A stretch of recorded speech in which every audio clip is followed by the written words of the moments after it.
এবার দেখেন আমি সন্তান, তোমরা ভাই বাবা, আমি তোমাদেরকে বোঝাচ্ছি। সন্তানটার এত বড় বুজুর্গ ছিল, এত পাওয়ারফুল ছিল সন্তানটা, এত বড় বুজুর্গ ছিল। এবার সরল মনা জুরিজ বন্ধু নামাজ পড়লেন। নামাজ পড়ার পরে এবার তিনি ডাক দিয়ে বললেন, এ বাচ্চাটাকে আমার কাছে নিয়ে আসো।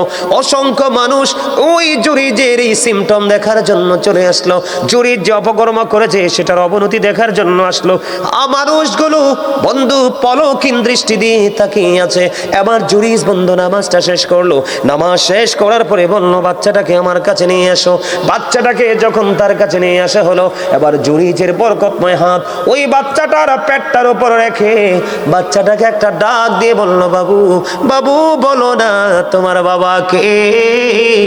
এবার বন্ধু ছোট্ট মাসুম বাচ্চা, নজওয়ান নবজাত শিশু, এবার ওই শিশুর অটোমেটিক্যালি জবান খুলে গেল।